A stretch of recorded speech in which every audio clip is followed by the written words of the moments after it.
everybody. I'm Nick Hayes, I'm Landon Wimberly. and we here with Canopy Kids, and we here to talk to you about the importance of mental health. So just starting out, we're just going to provide y'all with a quick definition of what mental health is, and that's anything that impacts your emotional, psychological, and social well-being. It affects how we think, feel, and act, and it also helps how we determines how we handle stress, relate to others, and make choices. It's very important at every stage in life, from childhood to adolescence and through adulthood. And when talking about mental health, it's important, I think, to split it up and talk about it in terms of any mental illness and the more severe mental illnesses, because mental health just encompasses a wide variety of things, as we all know. But more particularly, we're going to be talking about the importance of mental health in the 18 to 25 year old demographic. And so basically, me and Landon, we both did a little survey, talked to students around campus, friends we know back home, and things like that. And 100% of the respondents to our survey said rated the importance of mental health an 8 or above on a scale of 1 to 10.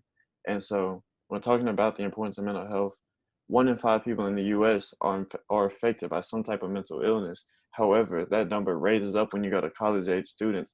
Up to 25% of college students have been diagnosed or treated for a mental health condition. So what is that like? What do you think about that, Wim? Like, what's so important about this age in mental health? So, first of all, let me just say, like, none of this means that, like, if you're experiencing mental health, none of this means you're crazy. You know what I'm Yeah, saying? Like, I exactly. think it's kind of that, look, like, doing this survey and everything kind of opened my eyes and was like, oh, this is like an everybody deal. This isn't just like oh, that person's insane over there. I ain't messing with old dude over there. You know what I'm saying? Yeah, Like, it's really like everybody goes through it. You know what I'm saying? And really, a lot of it is because, especially in this 18 to 25 age group, because people really still figuring themselves out. You come into college and you're exposed to all these majors and all these new people, and then you have like this brand new schedule. You have all this free time and stuff. You want to go party. You want to like go travel and everything. And so you're really figuring out who you are. And so, but along with that, you're trying to like keep up with school. You're trying to keep up with like pleasing your family, pleasing your friends. People really start getting into social media. I yeah, think that's kind of a big deal. People trying to keep up with the Joneses. Oh, I want this Nike outfit because I saw Drake dropped a Lover Boy collection. You know what I'm saying?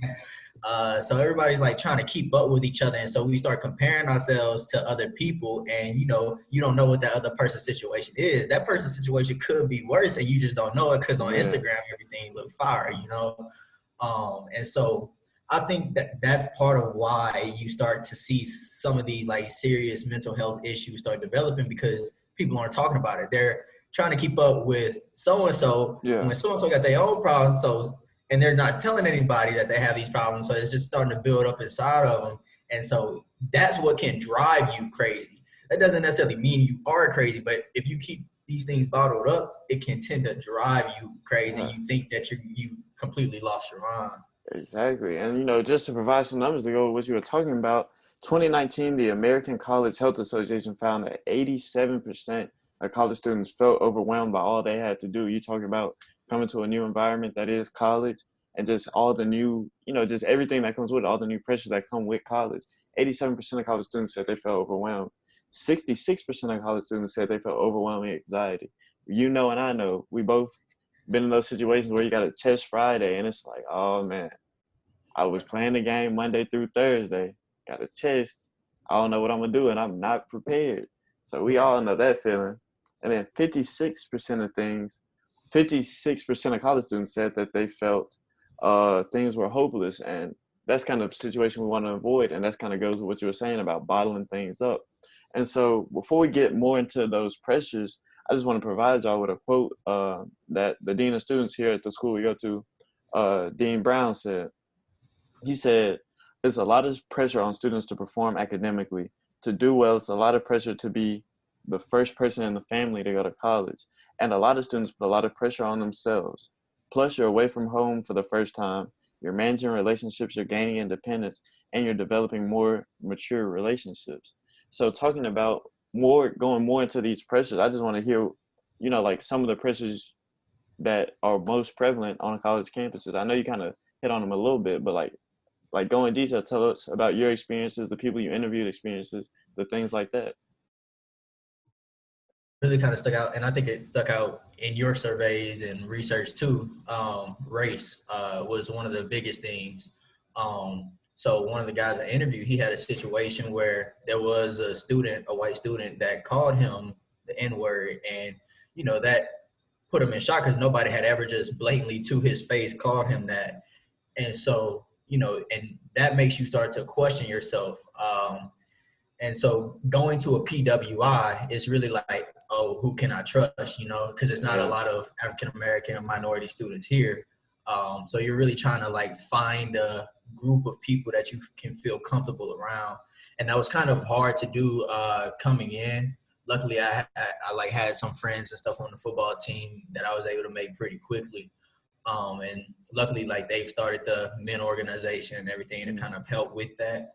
But because in some of my survey responses, some people said that like Black people, like in the Black community, like it's seen as terrible or it's overlooked to be seen as sad or weak, or like we place like, oh, that person crazy, you know what I'm saying? Like we say that every single day, that's kind of like what we grew up with.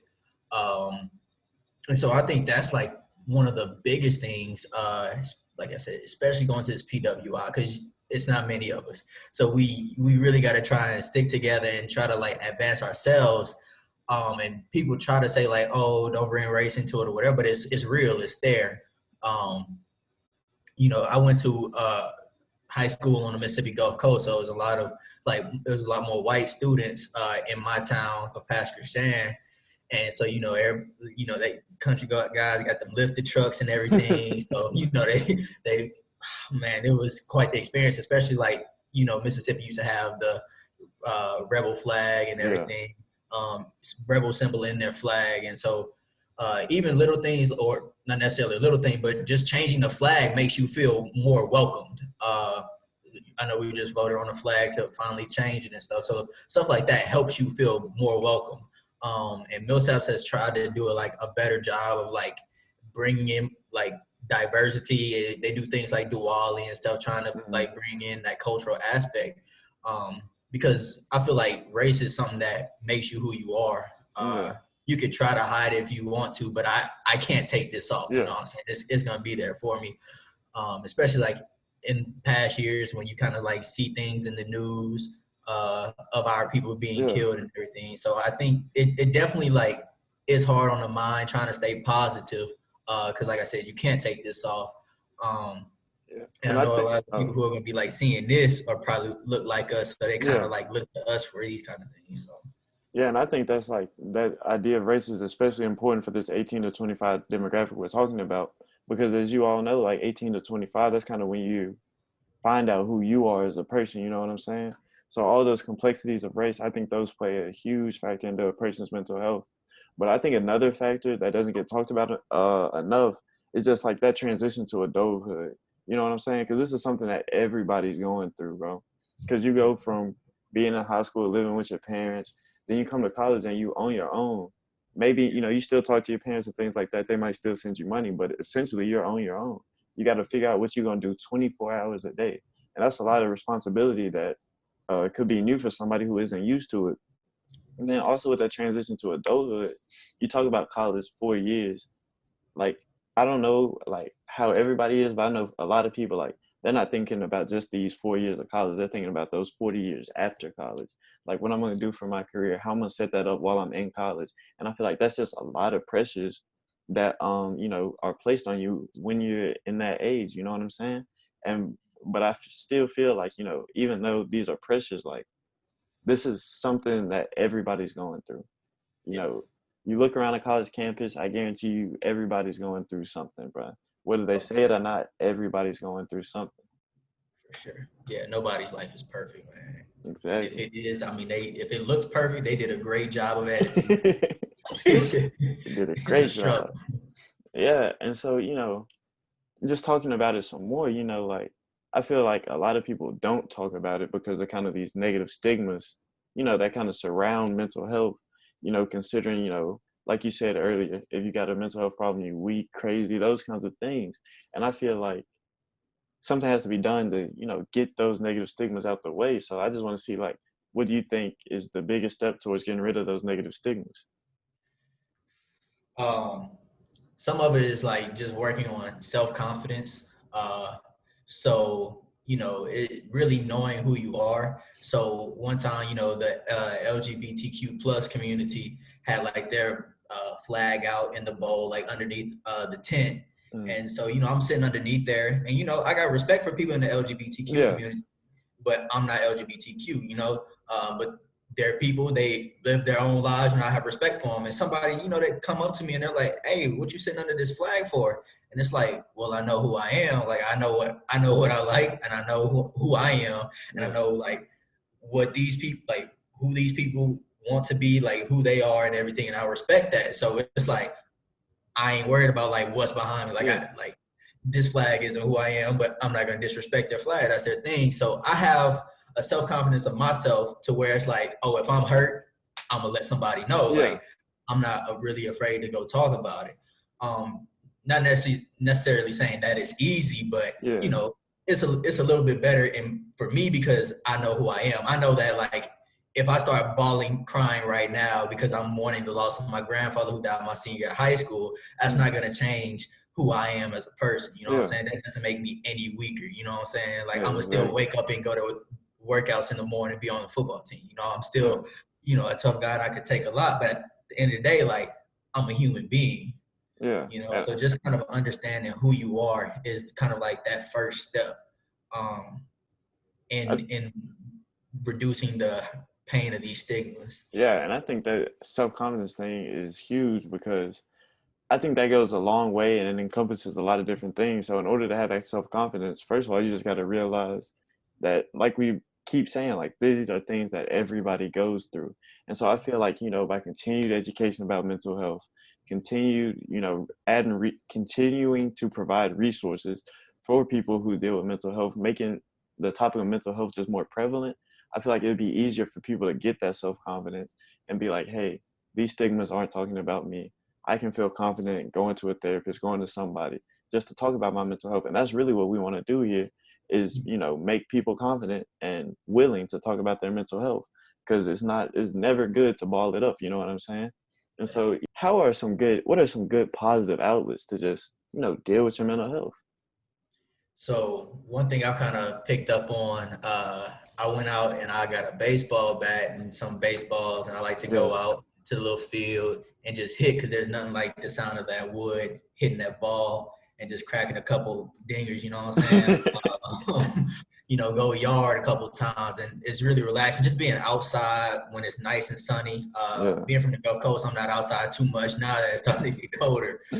So right now, what I used to do in the past, like in high school, like my senior year, like I said, my grandfather died then, and so I was kind of going through a lot, and I Yeah. started writing, Yeah. and so I found like just that release from writing because I had all these words in my head because I just Mm. couldn't like explain it to myself in my head. So actually seeing it go across a page was just a wonderful release. Like I just started crying and there's like teardrops on the paper and everything, but I've Yeah. got like 2, 3 pages and like now my head's clear, you know what I'm saying? So um I play video games, simple stuff, just something easy. It's a lot of free stuff out there that you can do. You don't Yeah. necessarily have to go. I'm a big materialistic. I'm a big materialistic person, so I like to go do some retail therapy. But Of course. going shopping in the mall with my girlfriend or whatever, things like that. But if you want some free outlets, I say go write, listen to music, sit in the car, vibe with some friends. You know what I'm saying? Yeah. And I think that last thing you said with friends is especially important because you surround yourself with a good group of people. They always gonna lift you up. You know what I'm saying? Like having that good solid circle is always, what's up. But like talking about other outlets, I think a big thing that people need to start doing, and kind of what we're trying to get people to do here is just talk it out, bro. And Sure. so that starts out by having these safe spaces where you can come in and just let whatever you have, just let it loose. And so, like one thing, like I mentioned, I talked to Dean Brown, the Dean of Student Life here, and one thing he said is just, that one thing he tries to tell students is that you get your emotions. You get to be angry, you get to be sad, you get to be able to cry. And so like in order to have these emotions, you have to feel comfortable around the people you're with. And I think that's very important in terms of talking it out. And also like just talking it out, like you just like one thing he told me is just like kind of how we were talking about closing things up. If you continue to, close things up, just let things happen and you just don't talk about it, then you just it just keeps building and building and building. And then there's gonna come a day where it just all blows up. And you don't know Yeah. why. It could be a little event, but it's the straw that broke the camel's back. And that's what, we really don't want to happen. So like, what do you think about just talking it out? So I mean, of course, like it's for some people it's just not this easy. Like to hop on, like we're just on Zoom, we're Yeah. chopping it up. You know what I'm saying? And like I said, I can spill my emotions out on Zoom anywhere. But for some people, I understand it's not that easy. Um, and so one of the people that I interviewed, he said that he had to go through a little bit of trial and error trying to find that support group that worked for him. And it's okay if you got to say goodbye to a friend. That's part of life. Yeah. Some people grow apart and everything. It's one of the hardest parts of life, but it's a part of life. And so, it's what 7 billion people in the world. Yeah. Like there's somebody that's willing to listen to you. But even if you just can just find a common ground of maybe sports or art, Yeah. history, whatever that is, just get started talking about something simple. And then like as you build a relationship with that person, then maybe you'll feel more comfortable opening up. um, but it's definitely a great outlet to have to just talk to somebody, just shoot somebody a text message, say you had a rough day. Yeah. Because one thing we kind of talked about during this whole process is just like how mental health is actually in every aspect of life. So when you go to church, that's a part of your mental health. That's what you have faith in. That's what your release is in. You kind of put some people put their like beliefs in a higher power so that way they don't feel stressed out day to day. Or your hobbies. Like if you go fishing, Yeah. most people go because it's relaxing. So talking to people is just like that. We're both communication majors, so Yeah. we talk to people all the time. That's what we're getting a degree in. But it's really just as simple as just being like, "Hey, man, I had a bad day," and you're like, "Oh, well, Yeah. what happened?" And you can get in as deep as you want with it. But it's better to have said something. Just kind of put it out there, because like I said, when it clutters the mind, Yeah. that's when it gets tough. And so, like I said, I wrote because early on I had problems talking to people. So I just had to get out my head. So if you could just sit down, one-on-one with somebody and just kind of chop it up with them, get to know them. So that way you could build that relationship. Or even if you have to do it in a group, get a Yeah. group of like some of your teammates, some of your homeboys, whatever, people from your town. Just ask them how they doing, you know what I'm saying? Check up on their mentals. Exactly. And like, just talking about like, blocking things from coming out, like that just made me think of something else that was interesting that Dean Brown said. And he said, like when we block these emotions from coming out, they start coming out in unhealthy ways. He was talking about, like self-medication, alcohol, drugs, those kinds of things. And like Mm-hmm. that's really like, that's serious and that's real, you know what I'm saying? So that's why it's important to find these healthy outlets to get, to get across your mental health struggles, whether it be talking to somebody, which is necessary. Like you can have all the hobbies, you can play sports, go outside, write, do all of that. But if you're not talking to somebody, all of that's still gonna be in your mind because you never got a chance to express it fully. You know what Yeah. I'm saying? Yeah, the thing is, like humans are like social beings. We thrive. Like you could say you're introverted, but at some point you thrive to speak to Yeah, someone. exactly. It's just natural. You really cannot help it. Like it's just a natural human instinct to want to talk to somebody, want to help somebody. So a little science sprinkle in right. Yeah.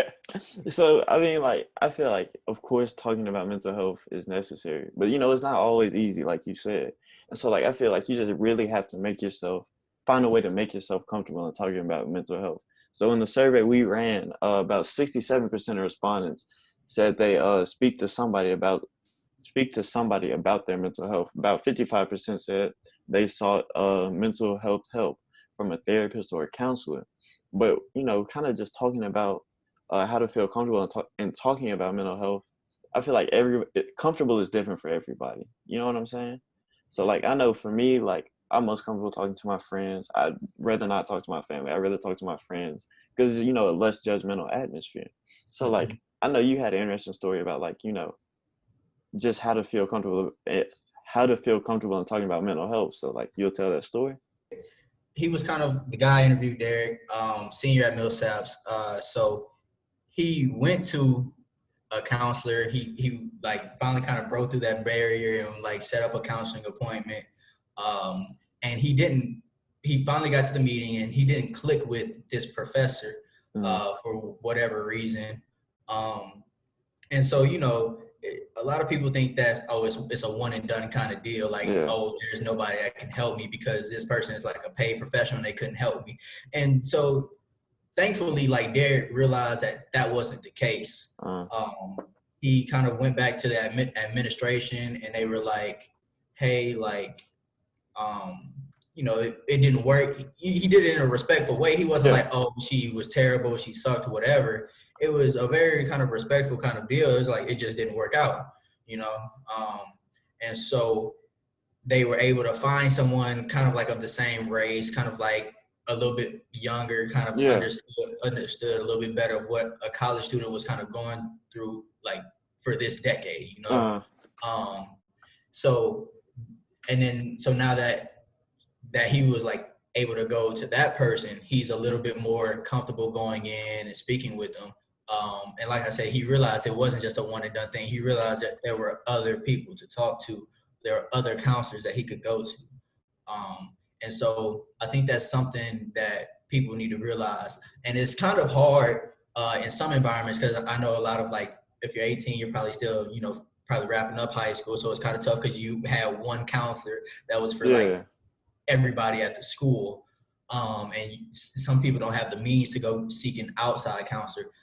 So I think colleges are trying to do a better job for students like who are incoming freshmen, or I mean, really everybody on the campus or in the campus community, trying to make sure that they have the proper amount of resources for their school size. I know we have numerous. We have about 850 kids on campus.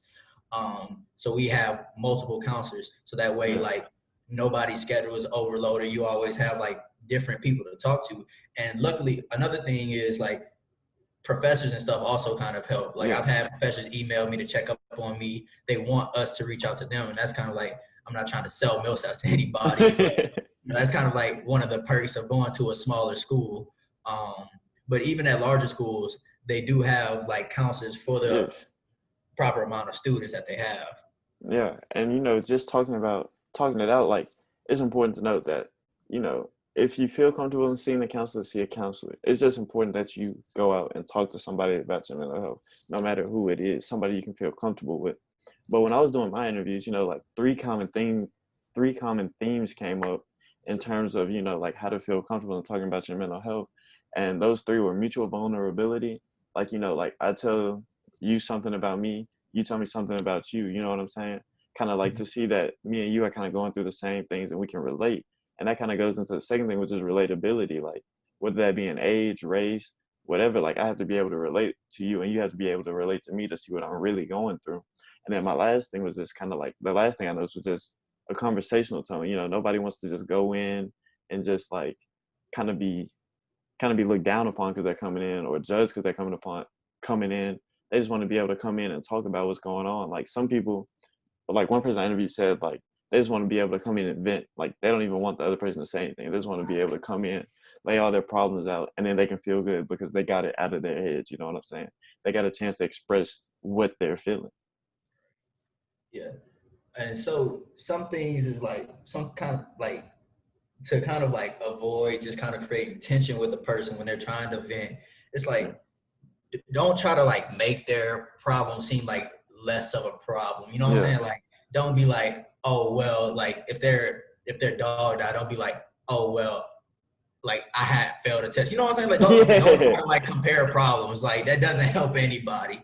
Um, really just being like, oh, like I understand. Like sometimes you just gotta listen. You know what I'm Yeah, saying? Just sit back and listen, because like at some point your turn will come. You know, and they'll be willing to listen to you. They'll be there for you. And if not, then they weren't part of your support system. You know, you kind of realize that quick. Um, but yeah, so you know, sometimes you just gotta listen. Sometimes because there's some situations that you really don't understand. yeah, Um, like I knock on wood, you know, I say my prayers and everything. Like, I don't know what it's like to lose certain members of my family, and yeah. some people have, you know what I'm saying? So I'm never like, oh well, you know what I'm saying? You Yeah, I just get gotta what you're saying. You can't listen. compare problems all the time. Exactly. It, So sometimes you just gotta be like, look, I'm sorry that happened, but like, and like I know I can't like change what happened, but I can try to help you going forward. You know, exactly. just making sure that you're like providing, like you said, that safe environment, just making them feel comfortable, because that's hard stuff to talk about, It for is. real. Like, you know, I cried when Kobe died, you know what I'm saying? Yeah, And it didn't help when somebody was like, man, I got a test like that I'm not ready for. Like that literally does exactly. not help me at all. Like just let me cry real quick, you know what Exactly. I'm saying? Yeah, Um, so yeah, I think that's a big part of it. Just taking it upon yourself to be able to listen, and then, you know, with that, it's just kind of like you said, that mutual respect for people, you know? mm. And so, kind of continuing to talk about just resources for help, we done talked about, needing somebody to talk to, professional help. There are also a number of national resources that can, provide you with help if, you're going through something or you just need somebody to talk to. And so a couple of those resources are the National Alliance on Mental Health, and they provide treatment options and programs, and they wish to raise awareness and provide support and education that was not previously available to those in need. They've got a hotline you can call, a website you can visit, all of that kind of stuff. Also, there's the General Crisis Text Support, and all you got to do is text that number 741-741, and it extends to everyone. And their goal is to help people move from a hot moment to a cool calm, guiding you to create a plan to stay safe and healthy. And so I think that one's really important. Everybody's always on their phone. It's nothing to send a quick text. Get some help if you really need it. And then also, there's also, the National Suicide Prevention Line, 24/7 hotline. And then there's the Trevor Project, which offers support to the LGBTQ young adult community, the 18 to 25 demographic we're talking about. And so, to wrap this thing up, we just want to encourage you to talk about mental health, man. Talk about your mental health to somebody. Like we've seen in really this summer, just like numerous athletes, numerous celebrities coming out and talking about mental health. We saw Dak Prescott talk about his struggles with his mental health after he lost his brother, to the point to where he didn't even want to work out this summer. And he's the quarterback of a national football team. And you can't call him weak, you can't call him nothing, because this is literally something that everybody goes through. We've seen it with other celebrities, people like John Legend and his wife Chrissy Teigen talking about the pain and losing a son, like got on Instagram and talked about it. And then you also see with Kevin Love, he's been a long time advocate of mental health, and like you see all these people talking about it, all these celebrities, all these big names, and you just have to realize that this is not something that just you are going through. This is something that everybody's going through, and you can't let anybody take that away from you. So it's important to talk about it, and I don't want to say deal with it, because it's, mental health is a long battle. It's not you know, not a Yeah, quick fix. So for it's sure. important to, express yourself and get all of that out. You know what I'm saying? For sure. Yeah, like you said, as we're wrapping this up, just remember, man, it's everybody just has to have that mutual respect, and that's what we're trying to do with this. We're trying to get you guys to just open up, start listening to each other. Like I said, we're social beings. We thrive for that sense of connection, um, and that goes a long way. I know me and Nick both have met some of our like lifelong friends here at Millsaps College. We know who our support group is, and I know it's kind of hard right now communicating with people through Yeah, masks and everything. But you can hop on Zoom or whatever like we do and just chop it up. Really, it doesn't have to be some formal setting. Go outside, go have a picnic, and just talk about life. Uh, I took a couple philosophy classes. You learn some deep stuff when you just kind of get to talking to people. So really, just find like that mutual ground, whether it be music, sports. Just find something to connect with people on. Find that area that y'all can go to, that safe space. Learn about your resources. Make sure you take those numbers down. We want you guys to take care of your mental health, because it's one of the most important aspects of life, really, because it is your life, really. Yeah. So just be safe out there, man. That's really hard. Exactly. And so with that, we guys want you to be safe. It's still a pandemic, and we just want to, shine a light on mental health and encourage you guys to talk about it like we all said. So with that, hope you guys enjoyed it, and we're out of here.